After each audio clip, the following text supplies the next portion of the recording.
e a Ele nós viremos. Aleluia, aleluia, aleluia,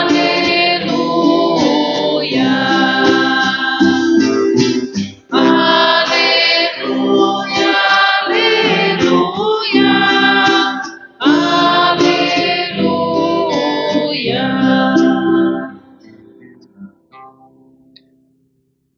O Senhor esteja convosco. Proclamação do Evangelho de Jesus Cristo segundo João.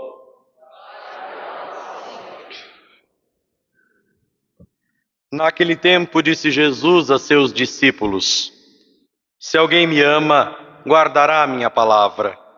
E o meu Pai o amará, e nós viremos e faremos nele a nossa morada. Quem não me ama, não guarda a minha palavra. E a palavra que escutais não é minha, mas do Pai que me enviou. Isso é o que vos disse enquanto estava convosco. Mas o defensor, o Espírito Santo, que o Pai enviará em meu nome, ele vos ensinará tudo e vos recordará tudo o que eu vos tenho dito. Deixo-vos a minha paz vos dou, mas não a dou como o mundo. Não se perturbe, nem se intimide o vosso coração. Ouvistes o que eu vos disse: vou, mas voltarei a vós. Se me amasseis, ficaríeis alegres, porque vou para o Pai, pois o Pai é maior do que eu. Disse-vos isto agora, antes que aconteça, para que quando acontecer, vós acrediteis. Palavra da salvação.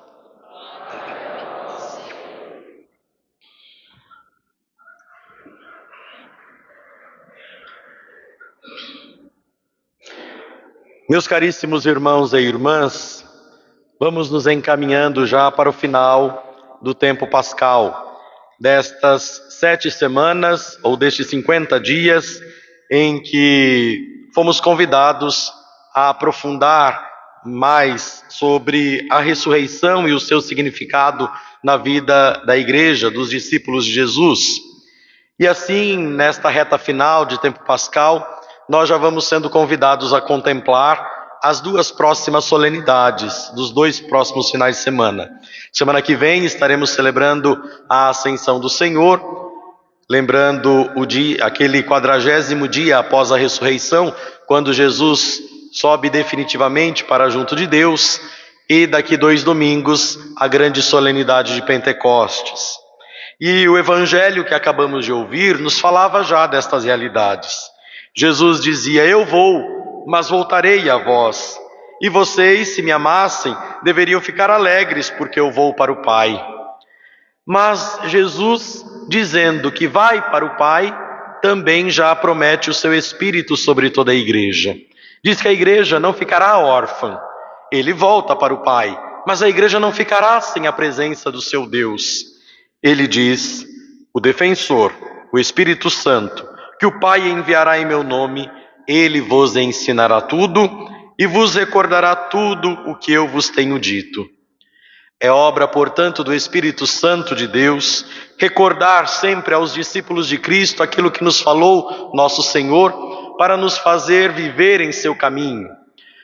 A principal ação, função, se a gente pode assim dizer, do Espírito Santo de Deus na vida da Igreja é precisamente esta: nos fazer recordar de Jesus, nos fazer entender a mensagem de Cristo e conformar a nossa vida a Ele.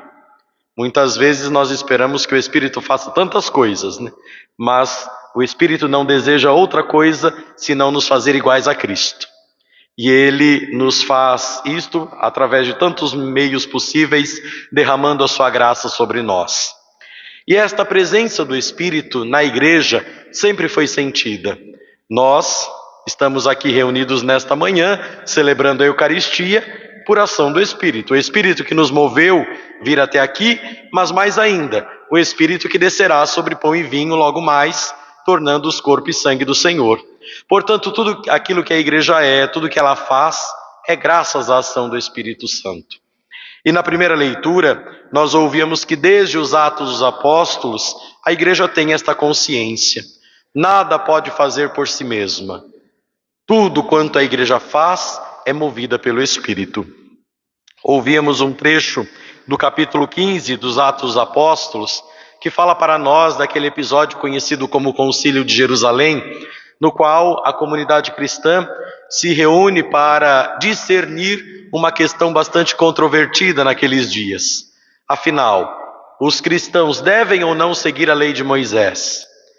Para nós até parece algo superficial, sem importância, mas naquele contexto isto era fundamental.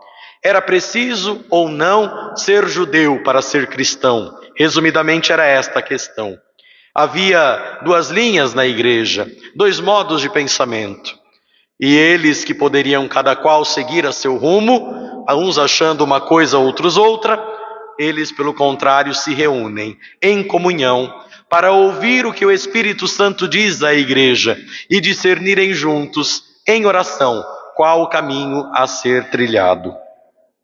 E assim é que no final do trecho que ouvimos, Barnabé, Paulo, com os demais anciãos e apóstolos, escreviam uma pequena carta a toda a igreja, dizendo que o Espírito Santo e nós decidimos não vos impor nenhum fardo, além destas coisas indispensáveis que ele elenca aqui adiante.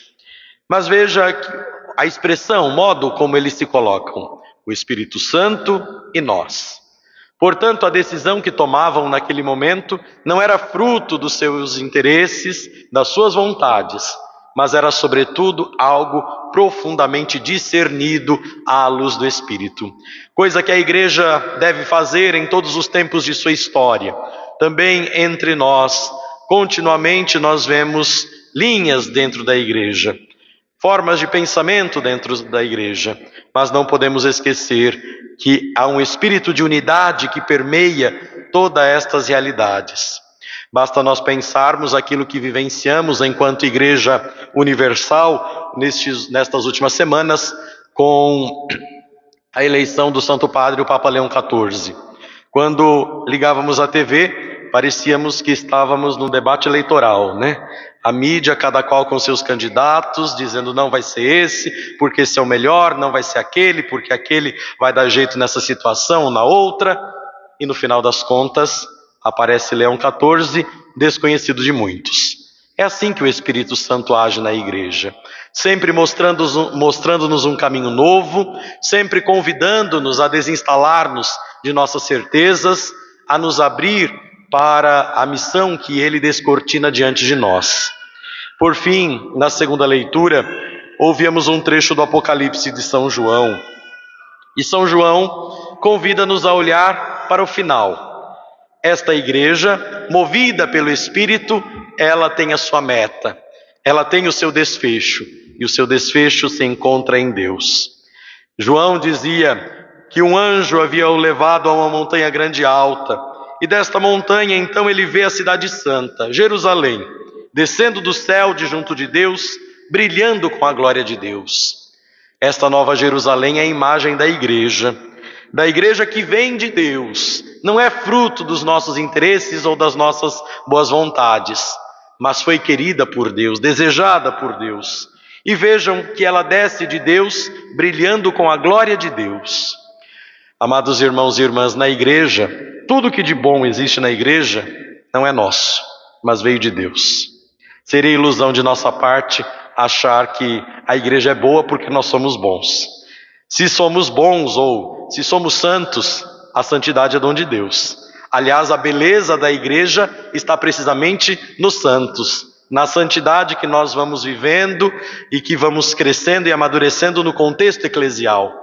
Mas a santidade é dom de Deus. Portanto, o brilho da igreja vem dos céus. E esta igreja, esta cidade, ela então estava cercada por uma muralha, com 12 portas. 3 do lado do oriente, 3 do norte, 3 do sul e 3 do lado do ocidente. Portanto, esta cidade agora está aberta aos 4 cantos da terra. Todos podem se achegar a ela. Todos podem experimentar do brilho que vem de Deus. Aqui nós então encontramos referência à catolicidade da igreja. A igreja é católica, isto é, a igreja é universal, aberta a todos, destinada a todos. E ainda esta cidade, ela tinha uma muralha com 12 alicerces, e sobre estes alicerces estavam escritos os nomes dos 12 apóstolos do Cordeiro. Nossa igreja apostólica, as 4 notas que distinguem a igreja de Cristo é ser una, santa, católica e apostólica. Portanto, aqui nós já encontramos esta referência à apostolicidade da igreja. Nós, tudo quanto cremos, é graças ao fundamento seguro que nos legaram aqueles 12 apóstolos do Cordeiro. Também haviam sobre as portas dessa cidade os nomes das 12 tribos de Israel, porque esta Nova Jerusalém é, de algum modo, uma continuidade do antigo povo de Israel, aquele fundado sobre as 12 tribos. Agora o novo, fundado sobre o alicerce dos apóstolos, mas numa continuidade da ação de Deus na história. E por fim, o São João nos dizia que esta cidade não precisa de sol, nem de lua que a ilumine, porque a glória de Deus é a sua luz e a sua lâmpada é o Cordeiro. De fato, lá não haverá mais necessidade de uma luz, porque Deus será tudo em todos, e todos nós brilharemos com Deus na eternidade feliz. Nós, que ainda não chegamos a esta Nova Jerusalém, que estamos a caminho, precisamos ser dóceis à ação do Espírito. Precisamos procurar a cada dia discernir melhor o que o Espírito Santo quer dizer à igreja, mas o que o Espírito Santo está querendo dizer a mim individualmente, como que o Espírito está querendo me moldar à imagem de Cristo Jesus, para que um dia eu possa entrar em plena posse desta Jerusalém, cuja glória não tem fim, cuja luz não se apaga, cuja felicidade é perpétua. Louvado seja nosso Senhor Jesus Cristo.